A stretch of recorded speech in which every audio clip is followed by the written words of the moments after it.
Parte 1.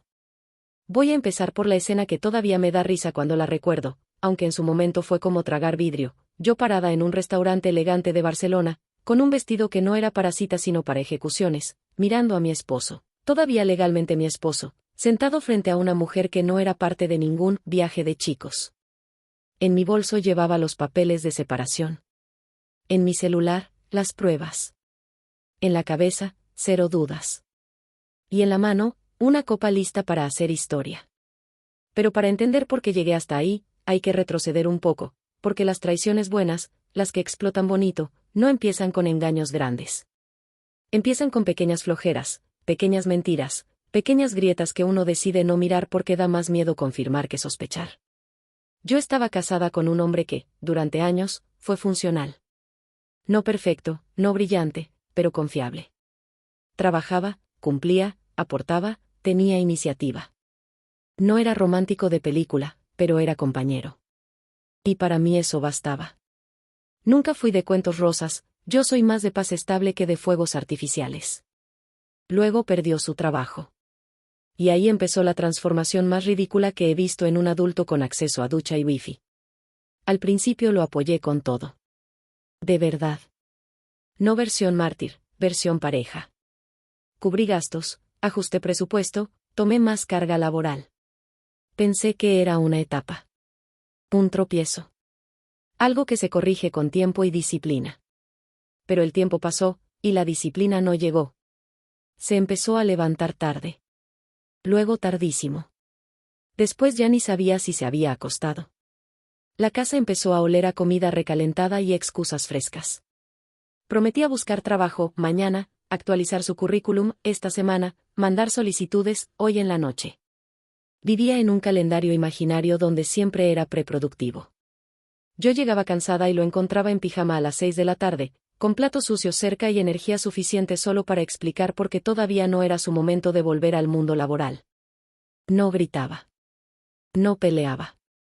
Peor, justificaba. Cuando alguien se justifica mucho, es porque ya se convenció a sí mismo. Intenté ayudarlo con contactos, vacantes, cursos. Siempre había un sí, pero. Sí, pero el sueldo. Sí, pero la empresa. Sí, pero el horario. Sí, pero no es lo mío. El hombre que antes resolvía ahora filtraba oportunidades como si fuera heredero millonario y no desempleado crónico patrocinado por su esposa.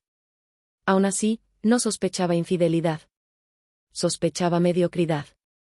Que, honestamente, en ese momento me parecía el peor delito posible. El dinero empezó a tensarse. Yo sostenía todo, renta, servicios, comida, seguros, imprevistos. Él aportaba opiniones. Y snacks desaparecidos. Luego vino la idea del viaje. Lo presentó como algo casi terapéutico. Un viaje de chicos, para despejarse, reconectar, pensar su siguiente paso. Barcelona. Una semana. Según él, pagado entre varios, barato, necesario. Dijo que necesitaba resetear la cabeza. Mi alarma interna sonó suave, no por celos, sino por matemáticas. No tenía ingresos. No tenía ahorros visibles. No tenía vergüenza suficiente. Le pregunté cómo lo iba a pagar. Me explicó un esquema confuso de cooperaciones, descuentos, amigos que adelantaban. Sonaba armado con cinta. No me pidió permiso. Me pidió dinero. Y aquí viene la parte que muchos van a juzgar en comentarios, y está bien, se lo di. No todo, pero sí una parte. No por confianza ciega, sino por estrategia inconsciente. Cuando alguien se está cavando un hoyo, a veces darle la pala acelera la verdad. Algo ya no me cuadraba, pero todavía no tenía la pieza central del rompecabezas. Los días previos al viaje cambiaron cosas pequeñas. Demasiadas cosas pequeñas. Empezó a cuidar su ropa otra vez. No para entrevistas, para salidas. Compró una camisa nueva sin consultarlo con el presupuesto común, cosa que jamás hacía. Se cortó el cabello con estilo, no con ahorro. Empezó a poner el celular boca abajo. A salir a contestar llamadas. A sonreírle a la pantalla como adolescente con secreto. No encontré mensajes. No encontré fotos. No encontré nada directo. Pero encontré actitud. Y la actitud es la huella digital del engaño. La noche antes de su vuelo no pude dormir. No por miedo a perderlo, eso ya no me preocupaba, sino por esa sensación rara de estar financiando algo que no era lo que decía ser. Como cuando pagas un paquete y sabes que dentro no viene lo que promete la caja. A las 3 de la mañana me levanté por agua. Su laptop estaba abierta en la mesa. Pantalla encendida. Sesión activa. No soy de revisar dispositivos. No por moral, por pereza. Pero esa noche no sentí culpa. Sentí precisión. Me senté. Y en menos de 5 minutos entendí que Barcelona no iba a ser turismo, iba a ser luna de miel clandestina patrocinada por la esposa. Lo que vi no era solo infidelidad. Era burla organizada. Y ahí decidí algo que cambiaría todo. No iba a confrontar en casa. No iba a llorar. No iba a gritar. Iba a viajar también. Pero él todavía no lo sabía. Parte 2. La laptop seguía abierta como si me hubiera estado esperando. No tuve que hackear nada, no tuve que adivinar contraseñas, no tuve que jugar a detective experta. A veces la gente que miente mucho se vuelve descuidada por exceso de confianza. Cree que controla la narrativa, y baja la guardia técnica. Lo primero que vi fue una pestaña de correo. No laboral, personal. Y no con tono normal, con tono dulce empalagoso. No había diálogos largos abiertos, pero sí asuntos de mensajes que no se mandan a los chicos del viaje. Corazones. Bromas privadas. Referencias a noches. Y un nombre femenino que yo no conocía. No sentí el típico golpe en el pecho de película. Sentí enfoque. Como cuando algo que sospecha se confirma y el cuerpo deja de gastar energía en duda. Abrí otra pestaña. Ahí estaba la plataforma. Perfil activo. Suscripción pagada.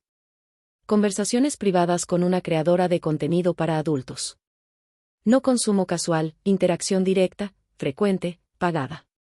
Mensajes personalizados. Transferencias. Promesas. Coqueteo sin vergüenza y con tarjeta. Deslicé. Seguí leyendo. Y cuanto más leía, más claro era el patrón, no era solo cliente. Era cliente especial. De esos que creen que la fantasía es relación. Quiero que te preguntes algo aquí, de verdad. ¿Qué es peor, una aventura física, o una financiada con el dinero que tú ganas? Porque cada pago salía de una tarjeta conjunta que yo alimentaba. Había reservas de hotel. No hostales baratos de viaje de chicos. Hotel boutique. Habitación doble. Upgrade. Detalles románticos solicitados con anticipación. Incluso había compra de entradas para un espectáculo nocturno para 2. Seguí el rastro de pagos y me dio hasta ternura oscura. El hombre que no tenía dinero para aportar a la casa sí tenía dinero para propinas digitales y lencería ajena. También encontré mensajes donde hablaba de mí, y esto fue lo que convirtió el enojo en celebración futura. No me describía como pareja.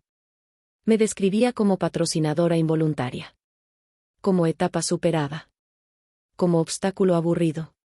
Se burlaba de lo fácil que era pedirme dinero con cara de víctima cansada. Ahí sonreí. No por masoquismo, por claridad total. La traición es fea. Pero la traición estúpida es útil.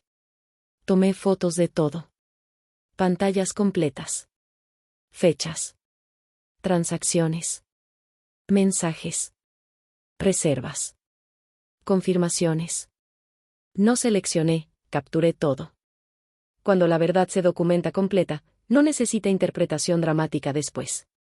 Cerré la laptop exactamente como estaba. Volví a la cama. Dormí. Sí, dormí. Y eso fue lo que más me sorprendió de mí misma. Cuando decides no reaccionar, sino ejecutar, el cuerpo descansa distinto. Al día siguiente actué normal. Desayuno normal. Despedida normal. Le deseé buen viaje con sonrisa sincera, y esto va a sonar cruel, pero no lo fue, fue profesional. No estaba mintiendo, sí iba a tener un gran viaje. Solo que no el que esperaba. Lo llevé al aeropuerto. Durante el trayecto habló demasiado. La gente que engaña habla más para controlar ambiente. Chistes, planes, promesas de volver, recargado. Yo asentía. Observaba. Archivaba mentalmente la última versión de su personaje antes de la caída. Cuando se bajó del auto me abrazó más fuerte de lo habitual. Culpa muscular, supongo. Yo le devolví el abrazo con cariño auténtico. Porque no estaba abrazando al hombre que decía ser, estaba despidiendo al personaje. Esperé a que entrara. Y en el estacionamiento compré mi boleto. Mismo destino. 2 días después. No mismo hotel, hotel cercano. Vista estratégica. No improvisé, organicé. Si iba a explotar algo, iba a explotar con logística. Aquí va una pequeña pausa para ti. Si descubres una traición clara, ¿confrontas de inmediato, o preparas escenario? Yo elegí escenario. Contraté cambio de cerraduras para la casa programado. Consulté con abogado y dejé listos papeles preliminares de separación. Moví fondos a cuenta personal. Cancelé acceso compartido a varias cosas. No como venganza, como saneamiento. También imprimí las pruebas. Porque entregar traición en papel tiene un peso especial. Los siguientes 2 días él me mandó fotos turísticas genéricas. Edificios. Comida. Calles. Nada de chicos. Nada de grupo. Fotos cuidadosamente solitarias. Eso confirmó todo. Cuando alguien oculta compañía, elimina contexto. Yo respondía con emojis neutros y frases cortas. Atención mínima para sospecha mínima. Mientras tanto, yo hacía maleta. No grande, quirúrgica. No iba a llorar en Barcelona. Iba a cerrar temporada. Y lo mejor de todo. Él todavía creía que yo le había financiado unas vacaciones. No tenía idea de que pagó su propio final. Parte 3. Viajé ligera. No solo de equipaje, de emoción. No llevaba ropa para pasear ni lista de lugares para conocer. Llevaba documentos, capturas impresas, reservas confirmadas y una calma que asusta más que cualquier grito. Cuando una persona deja de intentar salvar algo, la energía cambia por completo. Durante el vuelo no pensé en él como esposo. Lo pensé como caso cerrado en proceso de notificación. Aterrizar en Barcelona sabiendo que tu pareja está teniendo una aventura financiada con tu dinero tiene un efecto raro, no sientes celos, sientes auditoría. Yo no iba a descubrir nada, yo ya lo sabía todo. Solo iba a presenciar la escena final. Me hospedé en un hotel cercano al que él había reservado. No enfrente, cerca. Distancia de caminata, no de sospecha. Pedí habitación alta. Vista a la calle. Me instalé como quien se prepara para observar una obra donde ya leyó el guión. Ese primer día no lo busqué. No le escribí. No revisé nada. Solo confirmé ubicaciones, horarios de reservas, movimientos de tarjeta. Cuando alguien cree que nadie lo vigila, deja rastro financiero como migajas luminosas. Y ahí apareció el patrón perfecto. Restaurantes para 2. Bares con reserva doble. Traslados privados. Horarios nocturnos constantes. Nada de grupo de amigos. Dormí temprano. Porque el día fuerte no iba a ser de llanto, iba a ser de precisión. A la mañana siguiente activé el rastreo de ubicación que seguía vinculado por una app que él nunca desinstaló. No fue espionaje sofisticado, fue negligencia suya. El punto azul apareció moviéndose sin prisa. Hotel, cafetería, paseo, tienda, regreso al hotel. Rutina de pareja. No de grupo. Caminé la zona sin acercarme. Ver el terreno ayuda a controlar la escena. Entradas, salidas, mesas visibles, ángulos. No buscaba pelea, buscaba impacto. Y aquí viene algo importante, no sentí dolor. Sentí humor ácido. Cada paso que daba era como avanzar en un plan que se escribió solo gracias a su ego. Por la tarde confirmé la reserva del restaurante elegante que había pagado con la tarjeta conjunta. Cena para 2. Hora exacta. Mesa específica. Ese sería el escenario. Volví al hotel y preparé mi bolso como si fuera a una reunión de trabajo. Carpeta con papeles. Copias de pruebas. Pluma. Identificación. celular con batería completa. Y espacio libre, para el momento teatral que ya tenía decidido. No iba a improvisar emociones. Iba a entregar consecuencias. Mientras me arreglaba, me dio risa recordar cómo me explicó el viaje de chicos. La creatividad del mentiroso mediocre siempre es limitada, usan frases genéricas creyendo que eso es camuflaje. Antes de salir revisé las capturas otra vez. No por duda, por satisfacción. Hay algo profundamente liberador en ver la verdad ordenada cuando alguien apostó a tu ignorancia. Llegué al restaurante antes. No entré. Observé desde fuera. Tiempo suficiente para ver llegar a la pareja feliz clandestina. Primero llegó él. Arreglado. Demasiado arreglado para alguien que supuestamente viajaba con amigos sudados de turismo. Camisa nueva. Zapatos limpios. Postura de cita. Miraba la puerta cada pocos segundos, no con nervios de culpa, sino con emoción de adolescente tardío. Luego llegó ella. Exactamente como en las fotos del perfil. Producción completa. Seguridad escénica. Caminó directo a la mesa sin dudar, no era primera vez que lo veía en persona. Eso también lo confirmé ahí mismo. Se saludaron con familiaridad física. No exagerada, cómoda. La comodidad no se finge en el primer encuentro. Entraron. Yo esperé 3 minutos. No más. Respiré. Sonreí. Ajusté el bolso. Y caminé hacia la entrada con la tranquilidad de quien no va a descubrir, va a revelar. Antes de abrir la puerta pensé algo que quiero dejarte aquí. La venganza impulsiva grita. La venganza bien preparada entra caminando. Y yo ya estaba caminando. Parte 4. Entré al restaurante como si tuviera reservación. No miré alrededor buscando, yo ya sabía dónde estaban. Cuando uno entra con seguridad, nadie cuestiona presencia. El personal te lee como cliente, no como problema.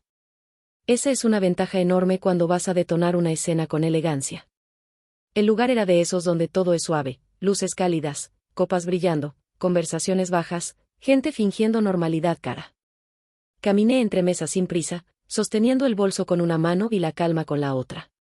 Cada paso era una confirmación de que no estaba actuando por impulso. Yo no vine a descubrir traición. Vine a cerrarla. Los vi antes de que ellos me vieran. Reían. Cuerpos inclinados hacia adelante. Lenguaje de cita real, no de encuentro casual. Él tenía esa sonrisa que no le veía desde hacía meses. Curioso cómo la energía aparece cuando el esfuerzo no es para sostener la casa sino para sostener la mentira. Me detuve a 2 mesas de distancia y los observé unos segundos más. No por dolor, por archivo mental. Hay imágenes que sirven como punto final definitivo. Esa era la mía. Me acerqué. No dije su nombre. No hice drama vocal. No pregunté nada. Solo dejé la carpeta sobre la mesa, justo entre los platos. Tardó 2 segundos en reconocerme. He visto caras de sorpresa antes. Ninguna como esa. Fue una mezcla de sangre congelada y cálculo fallido. La mente tratando de reconstruir realidad en tiempo real. La amante me miró sin entender, todavía no sabía que estaba sentada en evidencia. Abrí la carpeta y deslicé las hojas. Reservas. Pagos. Mensajes impresos. Fechas. Su expresión pasó de sorpresa a comprensión completa. No necesitó explicación. Cuando la verdad está impresa, no requiere discurso. Y aquí viene la parte que sí fue física, y sí fue intencional. Le di la bofetada. No fue descontrolada. Fue precisa. No grité. No insulté. No lloré. Solo ejecuté. El sonido cortó el murmullo cercano como tijera en tela. Varias mesas voltearon. Perfecto. Tomé la copa de vino de su lado, la que él había pedido, y la vacié sobre su camisa nueva. Lenta. Completa. Sin temblar. El rojo bajando por la tela fue casi artístico. No fue rabia. Fue firma. Saqué los papeles de separación, los puse sobre las pruebas y dejé la pluma encima. No expliqué cláusulas. No negocié. No abrí debate. Todo ya estaba hablado, solo que sin él. La amante miraba entre él y yo como quien se da cuenta de que compró entrada para función equivocada. No la insulté. No era mi objetivo. Ella fue parte del engaño, pero no fue quien usó mi dinero, mi casa y mi confianza como tarjeta de crédito emocional. Grabé un video corto. Paneo de mesa. Su cara. Las pruebas. El restaurante. Nada teatral, documental. Evidencia de entrega. Guardé el celular. Y aquí algo importante, no hubo diálogo. Porque cuando alguien es atrapado con pruebas completas, cualquier palabra suya es ruido. Me di la vuelta y caminé hacia la salida con la misma calma con la que entré. Detrás de mí quedó silencio tenso, servilletas moviéndose, miradas clavadas y un hombre entendiendo, por fin, que subestimarme fue su error más caro. Afuera respiré hondo, y me reí. No risa histérica. Risa limpia. La de quien termina un trámite largo. Si estás escuchando esto, dime algo en tu cabeza ahora mismo. ¿Habrías hecho escena ahí, o te habrías ido sin decir nada? Porque yo no iba a irme sin dejar recibo. Pero todavía faltaba la parte más eficiente de todo esto. El restaurante solo fue el prólogo público. La demolición real venía después. Parte 5. Salí del restaurante sin mirar atrás. Ese detalle es importante. No girar la cabeza evita que la escena siga viva en ti. Cuando no miras atrás, conviertes el momento en pasado instantáneo. Yo no quería prolongar nada. No era un capítulo abierto, era una página arrancada. Caminé 2 cuadras antes de revisar el celular. Tenía varias llamadas perdidas de él. No escuché audios. No leí mensajes. Cuando alguien miente durante meses, pierde el derecho a la respuesta inmediata. La urgencia ahora era mía, no suya. Entré a una cafetería, pedí algo fuerte y me senté con la tranquilidad de quien acaba de ejecutar la parte emocional y ahora entra en la parte administrativa. Abrí el video que grabé en el restaurante. Duraba poco, pero era demoledor, la mesa, los documentos, el vino corriendo por la camisa, su cara entendiendo todo al mismo tiempo. No lo edité. No lo adorné. No hacía falta. Lo envié a 2 grupos familiares, el suyo y el mío, con un texto breve, sin insultos, sin adjetivos, sin drama literario. Solo hechos resumidos y evidencia. Cuando la prueba es clara, la narrativa puede ser corta. Después apagué notificaciones. No necesitaba ver el incendio en tiempo real. Volví caminando al hotel con una sensación que no esperaba, ligereza. Mucha gente cree que la confrontación te deja rota. A mí me dejó ordenada. Porque el dolor largo es peor que el impacto breve. Yo había cortado de un solo golpe lo que llevaba meses pudriéndose. En la habitación abrí la laptop y confirmé que el servicio de cambio de cerraduras estaba agendado para el día siguiente por la mañana. También verifiqué que las tarjetas adicionales habían sido canceladas y que la cuenta conjunta ya no tenía acceso compartido. No por castigo, por higiene. La traición no solo es emocional. Es logística. Esa noche dormí profundo. Nada de insomnio dramático. Nada de lágrimas mirando al techo. Dormí como quien deja de cargar una mochila que no era suya. Al despertar tenía más de 40 mensajes sin leer. No abrí ninguno todavía. Me bañé, desayuné y armé mi regreso. El viaje ya había cumplido su objetivo. Turismo cero. Cierre total. En el aeropuerto, mientras esperaba abordar, se abrí algunos mensajes. Familia sorprendida. Algunos enojados con él. Otros avergonzados. Un par intentando suavizar, siempre hay gente que le tiene alergia a la verdad directa. No respondí debates. Solo confirmé recepción. Él había enviado muchos mensajes. Versiones distintas del mismo pánico. Justificaciones cambiantes. Promesas urgentes. Explicaciones tardías. El patrón clásico, cuando el mentiroso es descubierto, se vuelve poeta. No respondí ninguno. Quiero dejar aquí una pregunta para ti, y respóndetela en serio. Cuando alguien te traiciona con planificación, ¿merece explicación o resultado? Yo elegí resultado. Aterricé en casa y fui directa, no sentimental. El cerrajero ya había hecho su trabajo. Nuevas llaves. Nuevos códigos. Nuevas reglas. Entré a la casa y por primera vez en meses se sentía realmente mía. No porque él no estuviera, sino porque la mentira ya no estaba. Saqué sus cosas esenciales primero. Documentos, ropa básica, objetos personales. Nada destruido, nada vandalizado. Ordenado en cajas. La venganza descontrolada es barata. La venganza organizada es elegante. Cancelé sus accesos digitales restantes. Streaming, nube, servicios compartidos. No como ataque, como cierre de sesión definitivo. Por la tarde llegó la primera llamada de un número desconocido. No era él. Era ella. La amante. Y lo que intentó hacer me confirmó que todavía no entendían con quién se habían metido. Pero esa conversación, sin diálogo directo, tranquila y quirúrgica, fue la cereza del pastel. Y te prometo que fue mejor que la bofetada. Parte 6.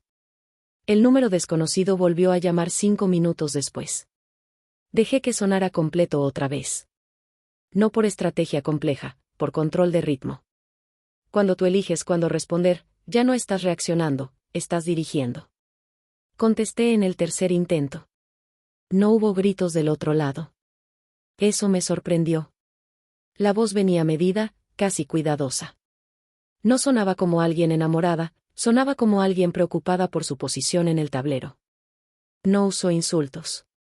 No usó disculpas. Usó tono de aclaración. Como si esto fuera un malentendido administrativo y no una traición con facturas. No voy a reproducir lo que dijo, ya sabes que no manejo diálogos aquí, pero el mensaje central era este: ella quería saber qué estaba pasando realmente, porque le había contado otra versión donde yo era prácticamente una exdistante que lo explotaba económicamente y lo tenía atrapado. Me dio risa. Risa honesta. No discutí versiones. No defendí mi carácter. No expliqué la historia completa. Solo le envié, mientras seguíamos en la llamada, 3 capturas, fechas de transferencias, pagos del viaje, gastos de hotel, y el movimiento exacto de la tarjeta conjunta con mi nombre como titular principal. Silencio largo. Hay silencios que pesan más que cualquier grito. Ese fue uno de ellos. Luego agregué una sola cosa más, el video del restaurante. Sin comentario. Sin etiqueta. Sin amenaza. Solo evidencia visual del momento en que su viaje romántico secreto se convirtió en expediente público. No volvió a hablar con tono seguro después de eso. Cambió completamente la energía. Cuando la fantasía choca con contabilidad, el encanto se evapora. Colgué sin despedidas suaves. No era conversación social. Era cierre informativo. Esa misma tarde empecé a recibir alertas bancarias que parecían lluvia. Intentos de cargo rechazados. Suscripciones que ya no podían renovarse. Pagos automáticos fallidos. La vida paralela que él había construido dependía de accesos que ya no existían. Y ahí vi algo que terminó de completar el retrato: deudas que yo no conocía. Tarjetas abiertas a su nombre. Líneas de crédito activadas recientemente. Compras digitales, regalos enviados, transferencias pequeñas pero constantes. No era una aventura improvisada, era una relación subsidiada con ingeniería financiera mediocre. Me senté con café y revisé todo con paciencia. Cuando la traición deja rastro contable, deja también mapa completo del engaño.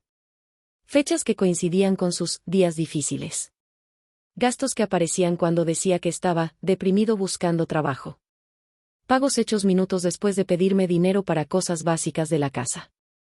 No sentí dolor nuevo. Sentí confirmación estructural. Esa noche ordené todos los archivos en carpetas. Cronología. Finanzas. Mensajes. Viaje. Suscripciones. Transferencias. No por obsesión, por limpieza mental. El caos duele más cuando está suelto. Cuando lo ordenas, pierde poder.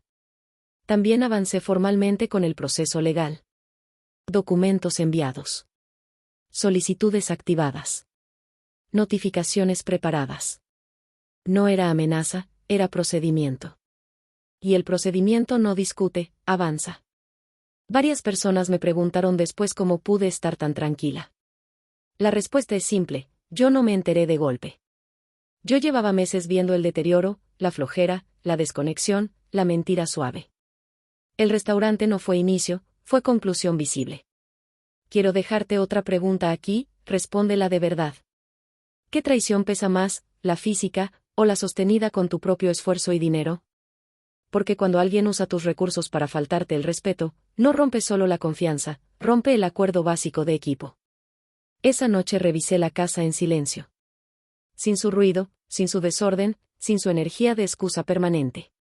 Me di cuenta de algo incómodo pero liberador: yo llevaba tiempo viviendo sola, solo que con un adulto extra ocupando espacio.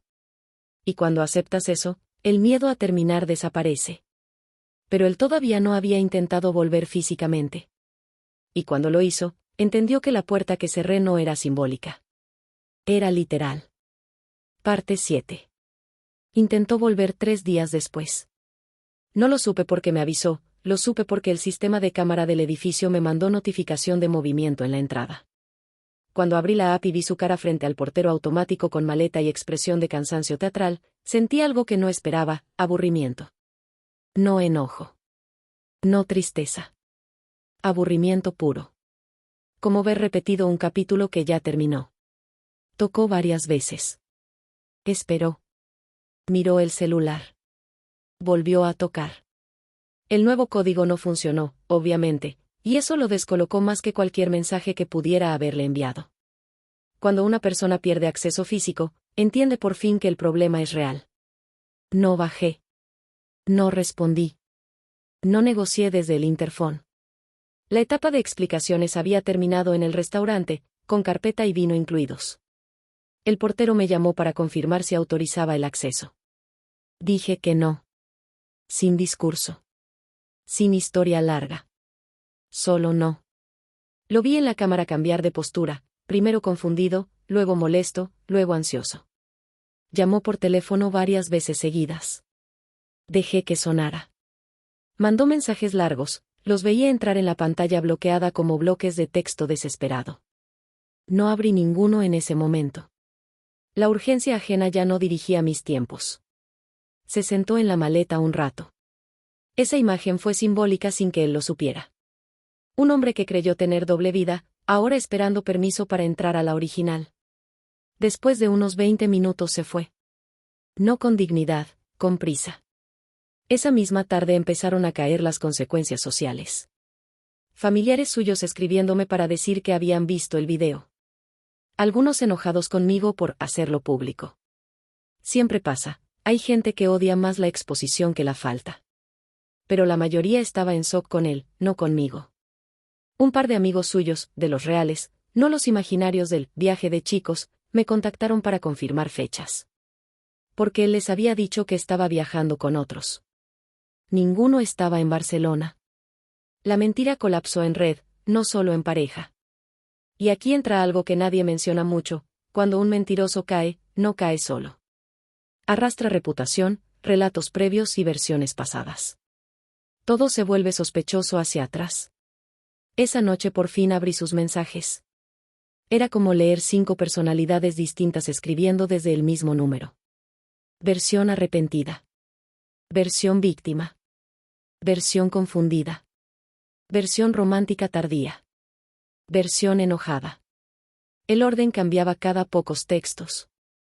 Cuando alguien no tiene verdad, rota máscaras. Prometía explicaciones largas.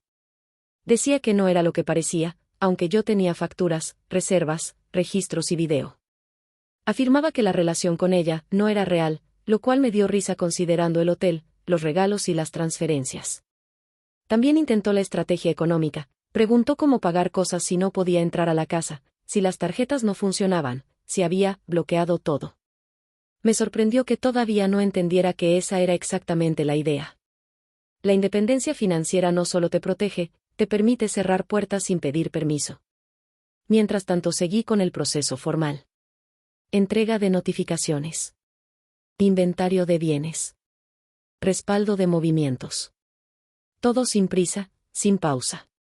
La justicia no necesita gritar para avanzar, necesita constancia. 2 días después intentó otra cosa: intermediarios. Personas en común que solo querían ayudar a dialogar. Traducción real, mensajeros emocionales para abrir una rendija. No acepté reuniones trianguladas. Cuando alguien rompe confianza directa, no se negocia por comité.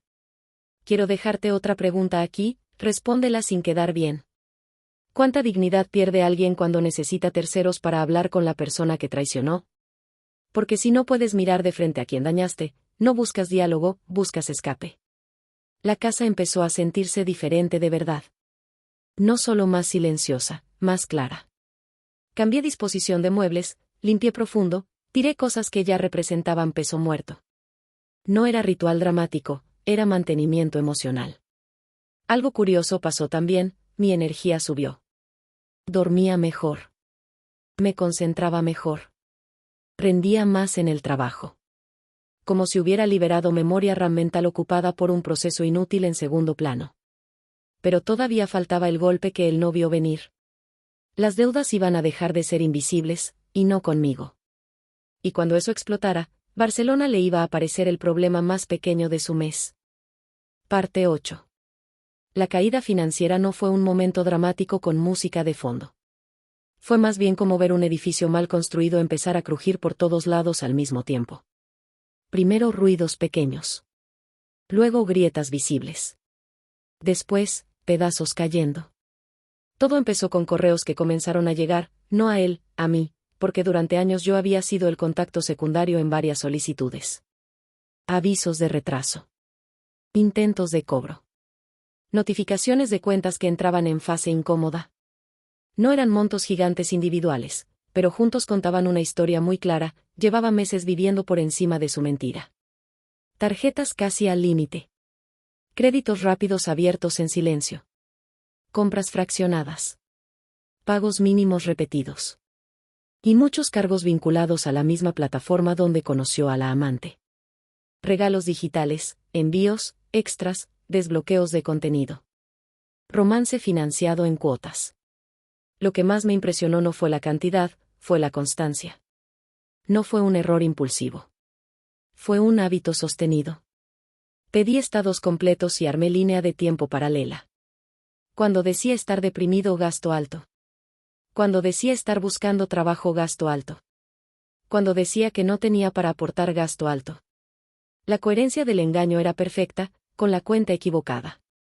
No lo expuse públicamente con números, no hacía falta, pero sí quedó documentado en el proceso legal. Porque una cosa es una infidelidad emocional, y otra es usar recursos compartidos para sostenerla. Eso ya no es solo traición, es descaro operativo. Intentó contactarme otra vez cuando empezaron a rebotar pagos grandes. Esta vez el tono no era romántico ni enojado. Era práctico, desesperado. El tipo de mensaje que manda a alguien cuando el agua ya le llegó al cuello real, no al teatral. No respondió mi silencio, se chocó contra él. También supe por terceros que la relación con la amante se tensó rápido cuando el flujo de dinero se frenó. Parece que el amor intenso tiene alergia a los cargos rechazados. ¡Qué sorpresa! Aquí viene algo que me dio satisfacción tranquila, yo no tuve que decir nada para que su fantasía se desinflara. Solo tuve que dejar de pagarla. Si estás escuchando esto, guarda esta frase. Muchas relaciones falsas no terminan por verdad, terminan por presupuesto. A la semana ocurrió su último intento grande de manipulación emocional. No directo, indirecto, pero obvio. Mensaje largo donde hablaba de su salud, su estrés, su confusión, su sensación de haber perdido el rumbo. El paquete completo de autocompasión tardía. No me movió. No porque sea de piedra, sino porque ya había visto el patrón completo. Cuando alguien te miente con disciplina, no se pierde, elige. También intentó reposicionarse socialmente como víctima de exposición excesiva. Decía que yo reaccioné extremo. Me dio risa otra vez. La gente que traiciona siempre quiere control de daños, no reparación real. Mientras tanto, el proceso avanzaba. Documentos aceptados. Fechas asignadas. Resoluciones parciales a favor mío por la estructura financiera y la prueba de uso indebido de recursos comunes. No fue magia, fue orden y evidencia. Empecé a recibir mensajes de apoyo de personas que no esperaba. Gente que había visto cosas raras en él y nunca supo cómo decirlo. Amigos que notaron su cambio meses antes. Familiares que sospechaban que me estaba cargando demasiado peso sola. Y ahí entendí algo importante. Cuando sostienes demasiado a alguien, otros lo ven, aunque tú lo normalices. Hice algo que no había hecho en mucho tiempo, celebré. No con fiesta, con gesto. Buena comida, casa en silencio, copa de vino, esta vez en mi ropa, no en la suya, y sensación de cierre progresivo. No era alegría por el daño ajeno. Era alivio por la liberación propia. Pero todavía faltaba el último cruce. El intento final de contacto directo, sin porteros, sin mensajes, sin intermediarios. Y ese fue el momento donde confirmé que ya no me temblaba nada. Ni la voz. Ni la decisión. Ni el futuro. Parte 9. El último intento de contacto no llegó por mensaje ni por llamada. Llegó en persona, sin aviso, sin cita, sin estrategia. Y eso ya me decía mucho: cuando alguien agota todas las tácticas, termina usando presencia física como si fuera argumento. Fue un sábado por la tarde. Yo estaba en casa, trabajando tranquila, cuando tocaron la puerta. No el interfón, la puerta directamente. Eso significaba que alguien del edificio le abrió o entró con otro residente. Miré la cámara del pasillo y ahí estaba. Más delgado, más desordenado, menos seguro. La caída no siempre es dramática, a veces solo es visible en la postura. No abrí de inmediato. Me preparé primero. No maquillaje, no teatro, postura mental. Hay encuentros que no se enfrentan con emoción sino con eje. Cuando abrí, no había temblor en mí. Y noté que eso lo descolocó más que cualquier reproche que yo pudiera haber hecho. Traía una carpeta. Eso me pareció casi tierno. El hombre que improvisó mentiras ahora venía con papeles, como si la formalidad tardía arreglara el fondo. Intentó verse sereno, pero el cuerpo no le cooperaba. Movimientos cortos, mirada que no sostenía, energía de alguien que viene a pedir, no a explicar. No lo dejé entrar. Ese detalle fue clave. Las conversaciones importantes no siempre necesitan sala, a veces necesitan umbral. El límite físico ayuda a que el mensaje no se diluya. Puso sobre la mesa, la pequeña del pasillo, unos documentos donde básicamente aceptaba condiciones que antes habría discutido durante meses. División de bienes como ya estaba planteada. Renuncia a reclamos. Salida ordenada. Firma lista. Tarde. No porque no sirviera, sino porque ya estaba en curso. Cuando alguien coopera solo después de ser descubierto, no está siendo justo, está siendo reactivo. Lo vi intentar varias veces recuperar terreno emocional con gestos y tono. No funcionó. Cuando ya procesaste el duelo antes de terminar la relación, la manipulación llega fuera de horario. Quiero decir algo que quizá incomode a algunos. La compasión no siempre es abrir la puerta. A veces es cerrarla sin odio. Yo no sentía odio. Sentía final.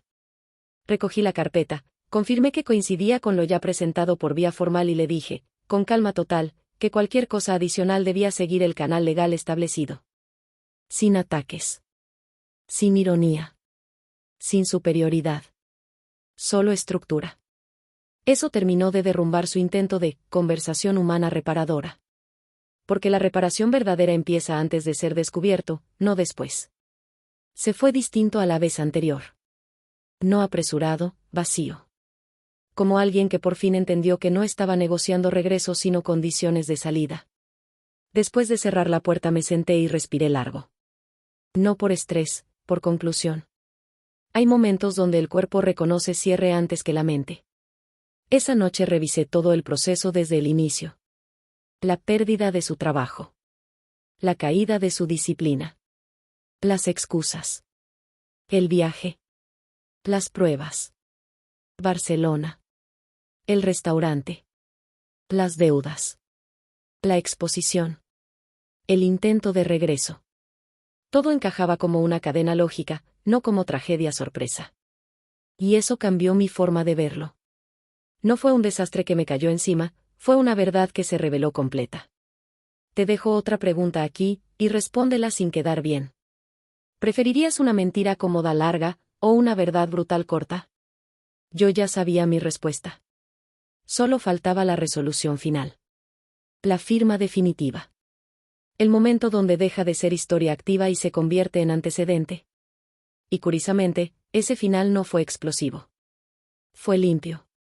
Y eso lo hizo todavía más poderoso. Parte 10. La resolución final no llegó con gritos, ni con portazos, ni con discursos dramáticos. Llegó con firmas. Y te voy a decir algo que aprendí en todo este proceso: una firma bien puesta puede ser más contundente que cualquier confrontación emocional.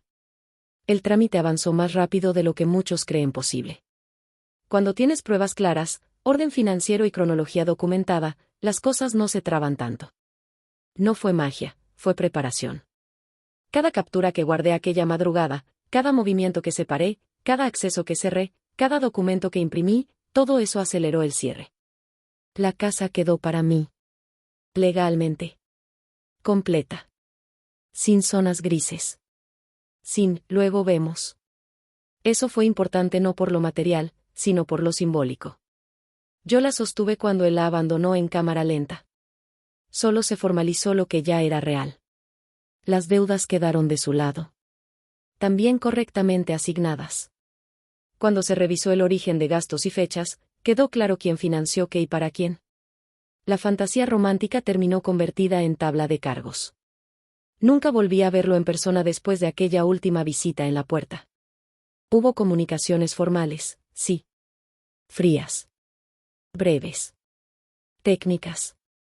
Exactamente como deben ser los cierres cuando la confianza murió antes que el vínculo. Supe por terceros que tuvo que mudarse a un lugar mucho más pequeño. Que vendió cosas. Que perdió varias relaciones sociales en el camino.